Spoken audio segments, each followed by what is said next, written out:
is Paulina. I'm a compulsive overeater, and I weigh and measure my food off the gray sheet. I commit it to a sponsor. I don't eat between meals. It's the most important thing in my life. And I was wondering, like, God, I think I may have qualified at this meeting within the last 6 months or the last year. I can't recall. And then I thought, oh gosh, people are going to be kind of bored. Or now I see people that know me and like, oh God, they've heard my story. They're going to be bored.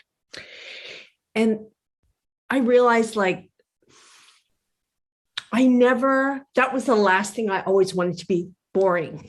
I never wanted to be boring. I'm thinking when I was younger, growing up, I wanted to be special and unique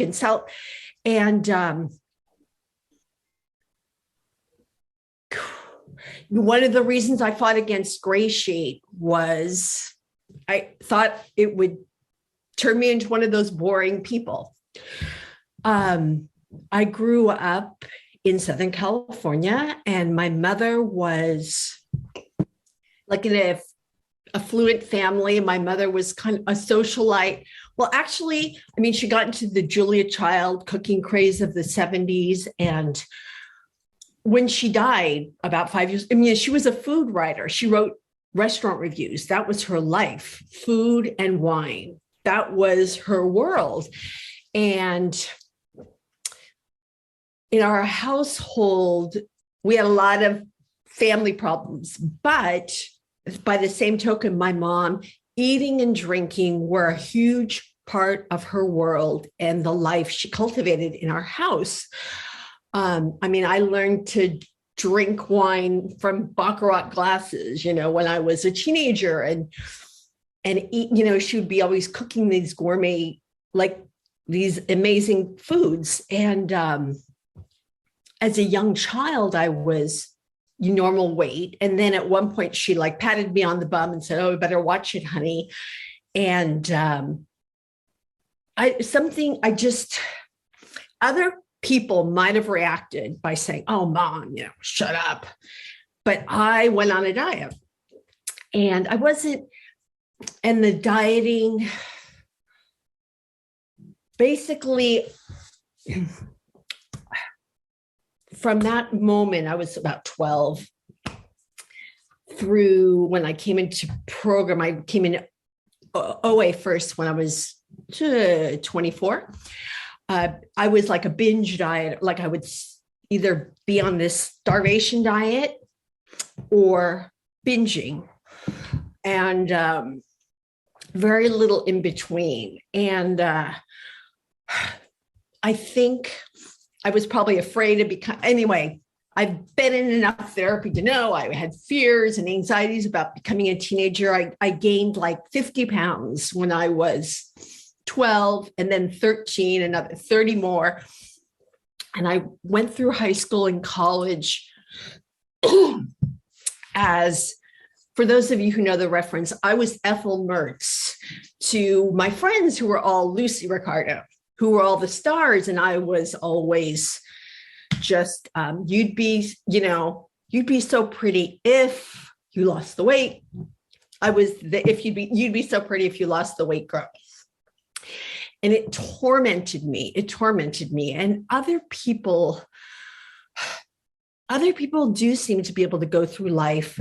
Maybe they're a few pounds over, or more overweight, they just get a bigger clothes and they're still out there and buoyant and extroverted. Not me. I didn't want to buy clothes for myself until I was that size, not my size. And I just cultivated this fantasy life about what my life was going to be like when I got thin. And anyway, my weight went up and down and up and down. And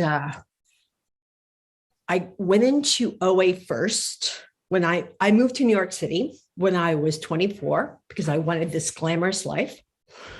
And I found myself in OA. And that was the first time I heard people talking about doing what they did with food that I was doing. Like I had read enough books, like I knew I was some people come into program and say, oh, I never knew I was a compulsive overeater. I never knew something was wrong with me.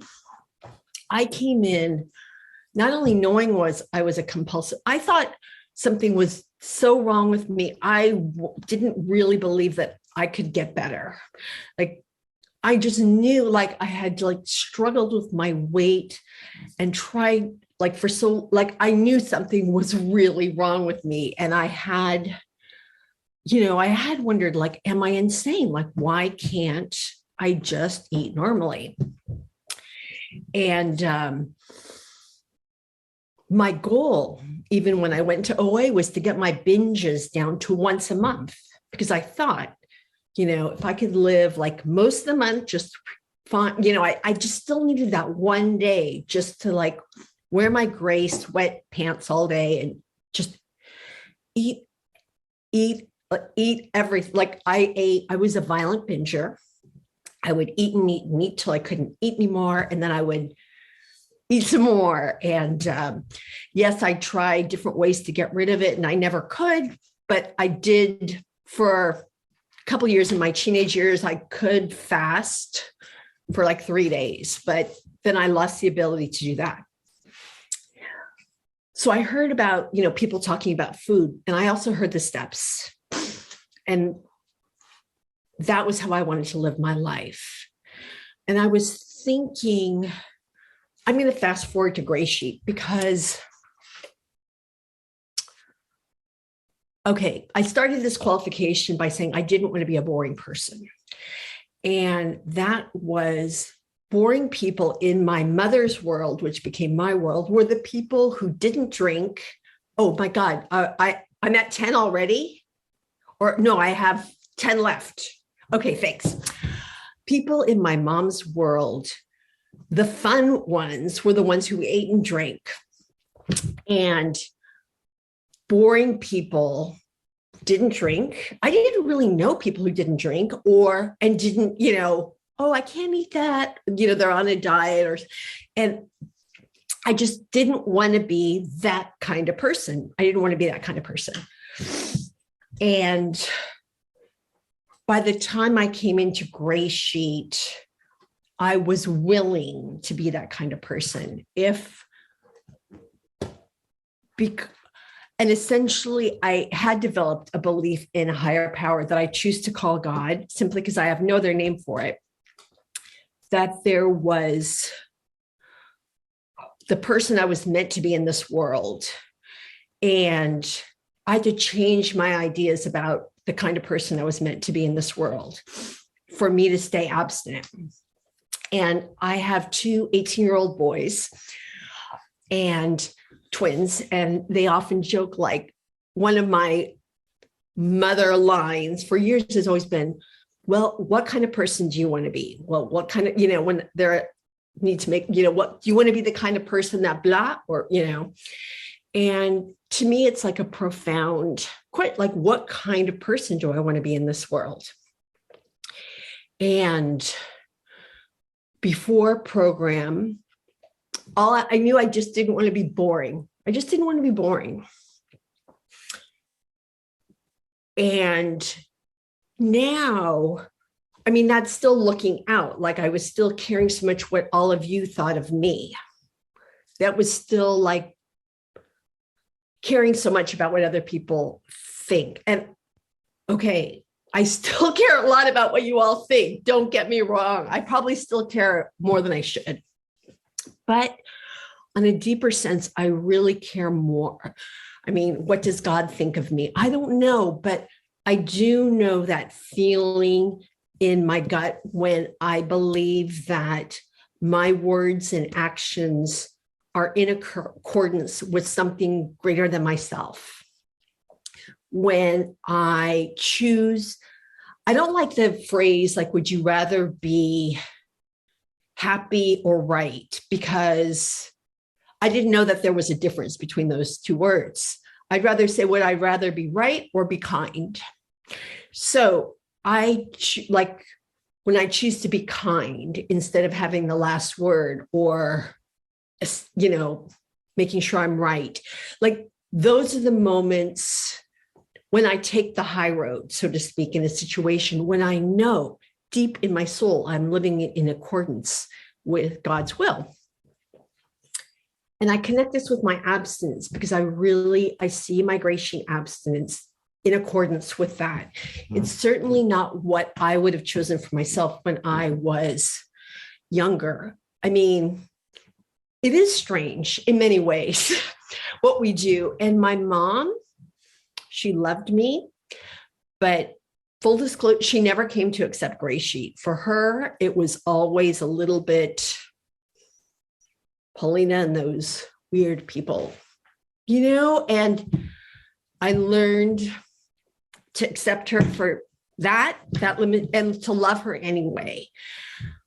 Also, I was talking about my binging and my fantasy. I had to learn to live with life on life's terms. And my qualifications are all over the place, but I did know that I wanted to share this with all of you today.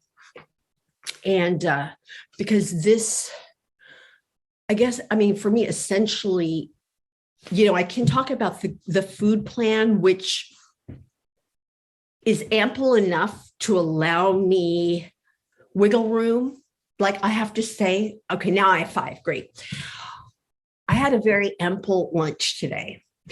And as my husband would say, he sometimes calls my abstinence damage control because and I still eat compulsively, one could say, but within these weighed and measured limits. I still use the food, but the difference is it's weighed and measured, now just black coffee or tea until dinner.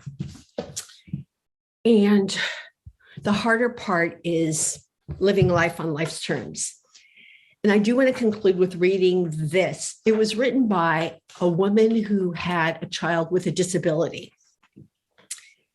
And she wrote, "Life is like planning a fabulous vacation trip to Italy. You buy a bunch of guidebooks and make your wonderful plans. The Colosseum, the Michelangelo David, the gondolas in Venice. You may learn some handy phrases in Italian. It's all very exciting. After months of eager anticipation, the day finally arrives. You pack your bags and off you go.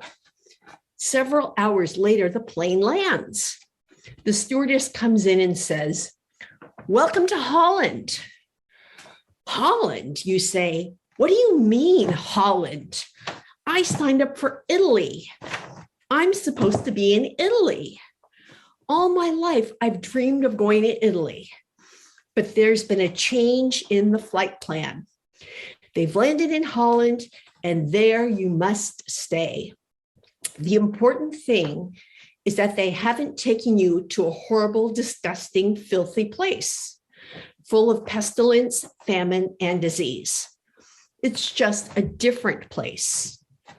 So you must go out and buy new guidebooks, and you must learn a whole new language, and you will meet a whole new group of people you would never have met.